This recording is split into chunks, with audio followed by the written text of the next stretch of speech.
we are here with the best England team that the big boy Gareth Southgate could go with to bring the Euros home to England, baby. Now, we are going to win the Euros, and there's one big major reason for that, boys.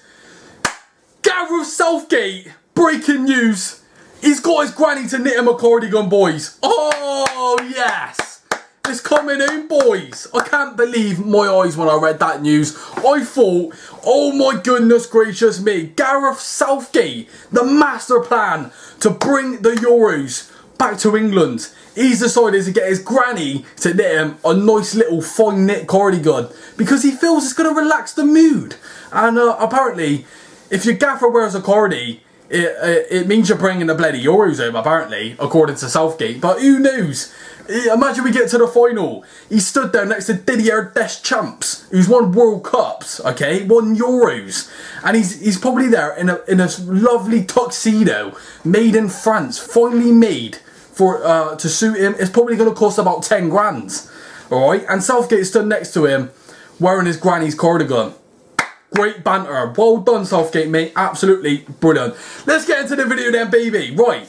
We're kicking things off with a goalkeeper spot. The big GK, there's only one answer. It's not even debatable. Jordan Bloody Pickford, baby. He's my number one. And he turns me on. He's bringing it home again. Pickford in goal. Nothing else to say about it, boys. The most consistent keeper for England. Southgate loves him. He's not going to drop him now. Moving on to right back then, boys. Once again, only one man for the spot. For me, it's not debatable. Kyle Bloody Walker. Unbelievable right back, better defensively than Trent. We got plenty of attack for this tournament now, boys, so we haven't got to worry about it. Walker is also good at getting forward as well, it's just not quite as good as Trent. But Kyle Walker, he's won Prems, alright? He's won Champions League, he's won a treble. So he's getting in the team, boys. Centre back then, next to Kyle Walker, is best mate, Johnny Stones. Johnny Stones! John Stones at centre-back, without a shadow of doubt. I don't think anyone's going to disagree with those three picks, to be fair, unless you're a Liverpool fan and you like Trent. John Stones, Pickford, Kyle Walker. John Stones in at centre-back. He's the best centre-back we got to offer. Next to him then, boys, we have gone with Big Harry Maguire. Southgate loves him. Alright, Stones and Maguire got a good little partnership together. For that reason, I don't think he's going to drop Harry Maguire now, unless he has a bad performance. He plays bad, he gets suspended, he gets an injury. Harry Maguire is going to be there. He's upped it for Man United this season. He's been decent, he's a quality for England as well. So for me, he's right in there. Left back then, baby. The best left back in the world, Luke Bloody Shaw. Now, we don't know if he's going to be fit or not. Personally, I think he's going to be, because I don't reckon Southgate would have took him along. He's looking happy in training with Harry Maguire in a minute, boys. He's quality. Best left back in the world. Absolutely sings when he bagged that goal against Italy. Can't believe we bottled that game. But Luke Shaw, what a defence, boys. Not debatable for me. Now, this is where it gets bloody tasty. At the 6 then, Declan Bloody Rice. Rice, baby. He's the best 6 we've got. He's got to play at the number 6 role. I know some people say he's better at the 8. But when we're talking about England, he is our best number 6. There's no one that can do it like him. So big Dick Declan at centre mid for me, boys. Now next to him, now this is where it gets a little bit tasty, baby. Now we could go Kobbie Mainoo, or we're gonna go Jude Bellingham as the number 8. I'm gonna go with, drumroll please, Kobbie Mainoo. I've gone Kobbie Mainoo as the 8, boys. This fella's got absolute ice running through his veins. He's been absolutely sensational for Man United the second half of the season. Of course, had the injury at the start. He's come into it. I like young players in the tournaments, boys. That sounds a bit weird, but you know, we have had Owen, we've had Rooney.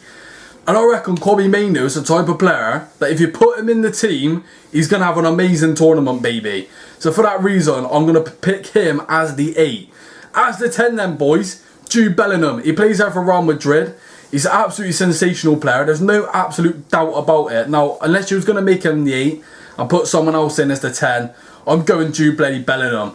Right wing then, baby. It's a bit chilly in here. Hold on a minute. Let me go grab my hoodie. Because Cole Palmer is getting on my right wing spot, baby. He's been sensational in the Premier League.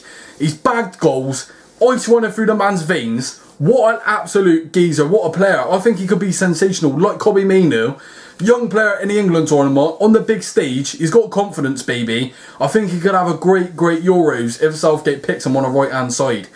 Left-hand side, we're going with Philip Foden. Sensational. Player of the year, without a shadow of doubt, has got to get into the first team. Now, he is better in the middle. I know that, boys, but you know what? Sometimes maybe good, sometimes maybe shit. I don't really know, to be fair. I mean, you could play Bellingham as 8, Foden as the 10, and then you could have Saka, Palmer, and you could have Kane up top. But I'm going to go with Kane up top to finish off the team then, boys. Big Harry Kane, not debatable. Pickford, Stones, Walker, Kane, in the positions that they're in, are absolutely not debatable, boys. Now, you might say, how the hell have you not put Bukayo Saka in at the wing spot now, boys? Now, for me, I feel like Palmer's on form, Foden's on form, Saka's also on form, and he's also a quality player. But for me, I feel like Saka, just imagine, boys, yeah? 65th minute, who's warming up down the line? Bukayo Saka, mate. Imagine bringing Bukayo Saka off the bench. He's got absolutely pace for days. And at about the 60th minute, boys, he could absolutely rip teams apart, baby. So that's my 11 that I would go with for the Euros, boys. Don't be commenting saying it's poor ball knowledge, yeah? Because I'll absolutely do you in. It's absolutely unreal ball knowledge. Like I said again, boys, it's the only thing I'm not certain about is that. But I want to get Kobe in there, baby. And Bellingham as well, by the way. He plays the 10th for Real Bloody Madrid. So it's either Foden or Bellingham that's going to have to change position, boys. So, you know what, baby? That's what we're going with, boys. I hope you did enjoy this video. If you did enjoy, do drop a like, comment, and subscribe down below. There's going to be so much content coming for you, boys. And I will see you next time.